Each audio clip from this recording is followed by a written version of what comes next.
Welcome to bird media. నేను మీ పవన్ కృష్ణమూర్తి. ఒకసారి ఈ వీడియోలు చూడండి.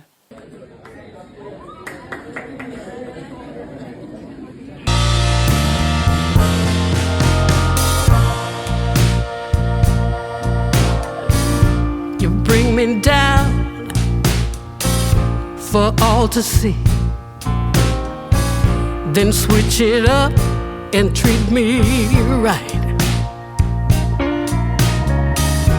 You promise sun, but you bring rain. I still love what you do to me. The highest highs, the lowest lows. You take me to every extreme. Can't get enough. Please let me be. చూసారుగా. ముందుగా ఈ వీడియోలకు సంబంధించి చెప్పడానికి ముందు రెండు విషయాలు చెప్తా. ధర్మేంద్ర ప్రధాన్ రాజీనామా, ఆ స్థానాన్ని ప్రహ్లాద్ జోషి తోటి భర్తీ చేయడం, ఆయనకి అడిషనల్గా ఆ బాధ్యత కూడా అప్పగించడం. ఇది కాక్రోచ్ జనతా పార్టీ అంటే బొద్దింకల పార్టీ వాళ్ళ విజయం కింద సమర్థించేటువంటి మొక్కలు, తీగలు, కాండాలు, మానులు, మధ్యలు అందరూ కూడా కాస్త ఆ చప్పట్లు ఏవో కొట్టుకుంటున్నారు కదా, కొట్టుకోండి పర్వాలేదు. కానీ ఇక్కడ వీళ్ళందరికీ తెలియంది ఏంటంటే ఈ కాక్రోచ్ జనతా పార్టీ ఇందులో పీకింది ఏమీ లేదు, వీళ్ళు చేసింది ఏం లేదు. ఇనిషియల్గా ఫస్ట్ డే ఏదో పెట్టారు, మూమెంట్ వస్తుంది అనుకున్నారు, ఇదంతా అయింది. ఆ తర్వాత నిజంగా ఈ నీట్ లీకేజ్ల వల్ల మిగతా దాని వల్ల ఇబ్బంది పడినటువంటి స్టూడెంట్స్, నిజాయితీగా ఉన్నటువంటి స్టూడెంట్స్ ఎవరైతే వచ్చి చేశారో వాళ్ళ వల్ల ఇది సాధ్యమైంది. అది కూడా ఏంటి, ఇక్కడ పెద్ద సంబరపడిపోవడానికి ఇంకోటి ఏం లేదు. డెఫినెట్గా అసలు అక్కడ జరిగినటువంటి ఈ కాక్రోచ్ జంతర్ మంతర్ దగ్గర జరిగినటువంటి 20 రోజుల్లో దాదాపుగా 60 మెట్రిక్ టన్స్ ఎంతో చెత్తని అక్కడ పోగు చేసి వెళ్ళారు వీళ్ళు. అది వాళ్ళ సివిక్ సెన్స్. నేపాల్ గంజీకిను దీనికి ఉంది, నేపాల్లో లాగే ఇక్కడ కూడా అయిపోవాలి, విధ్వంసం అయిపోవాలి, ప్రభుత్వాలు కూలిపోవాలి అని కోరుకున్నటువంటి చాలామంది ఉన్నారు కదా. వాళ్ళకి అసనిపాతంలాగా ఏంటంటే నేపాల్ గంజీకి కనీసం ఒక చిన్న క్లారిటీ ఉందరే, మనం చెత్త వేయకూడదు, మనం ఏం తిన్నా ఏం చేసినా ఆ చెత్తను వాళ్ళే క్లీన్ చేశారు.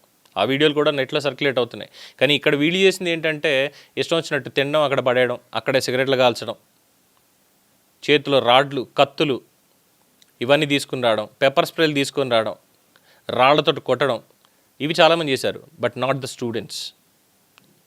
నీట్ అపియర్ అయినటువంటి రిజల్ట్స్ కోసం వెయిట్ చేస్తున్నటువంటి ఆర్ అపియర్ అవ్వబోతున్నటువంటి స్టూడెంట్స్ అయితే వాళ్ళు అలాంటి పనులు అందులో చేయలేదు. దాదాపుగా చేసిందంతా మిగతా వాళ్ళే.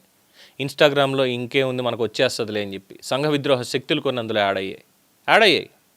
చాలామంది ఇష్టం వచ్చినట్టు చేశారు. సో అది వాళ్ళ పోరాటం వల్ల వచ్చిందో, వాళ్ళ దరిద్రగొట్టు పని వల్ల వచ్చిందో కానే కాదు. ఈ మార్పులు చేర్పులు అనేవి స్ట్రాటజికల్గా గవర్నమెంట్ చేసింది, విద్యార్థుల కోసం చేసింది అది. సో వీళ్ళ ఖాతాలో వేసుకుని సంకలు గుద్దుకుంటున్నటువంటి వాళ్ళు గట్టిగా గుద్దుకోండి, ఉన్నది కూడా కింద పడతాయి.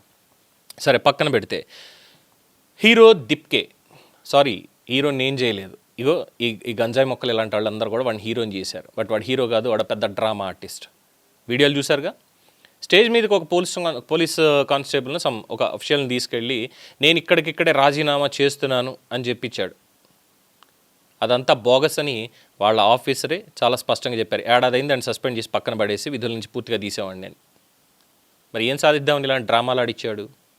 అండ్ ద సెకండ్ థింగ్, నేను టైఫాయిడ్తో బాధపడుతున్నాను, నేను ఇలాగ ఇబ్బంది పడుతున్నాను అంటాడు. నైట్ చూస్తేనేమో పార్టీల్లో, క్లబ్ల్లో కనిపిస్తాడు. ఇదంతా డ్రామా కాదా? ఇదంతా వెనకాలండి రాజకీయ ఎజెండాతోటే చేయించినటువంటిది కాదా?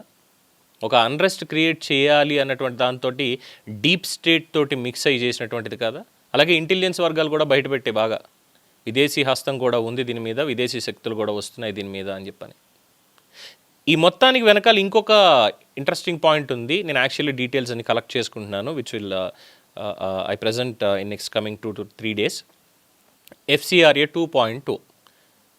ఊరుకో పవన్, నీట్ లీకేజీలకి FCRAకి ఏంటి సంబంధం అంటే, నీట్ లీకేజీలకి FCRAకి సంబంధం లేదండి. బట్ ఇగో ఈ దిప్కే లాంటి వాళ్ళు, వీళ్ళ మూమెంట్లు, ఈ CJP, దీని వెనకాల జరిగినటువంటి అన్నింటికీ కూడా FCRA 2.2 దానికి సంబంధం కూడా ఉంది. అమెరికన్స్కి ఇండియాలో జరుగుతున్నటువంటి ప్రొటెస్ట్కి ఏం సంబంధం?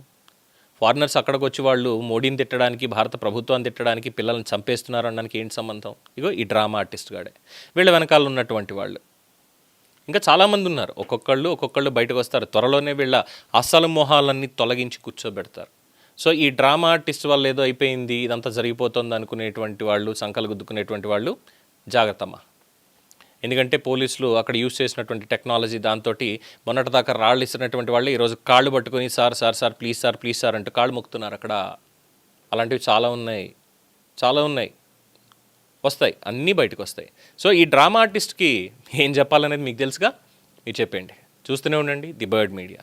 ఈ వీడియో మీకు నచ్చినట్లయితే లైక్ చేయండి, షేర్ చేయండి, సబ్స్క్రైబ్ చేయండి. మరిన్ని అప్డేట్ల కోసం మా వాట్సాప్ ఛానల్ను ఫాలో చేయండి.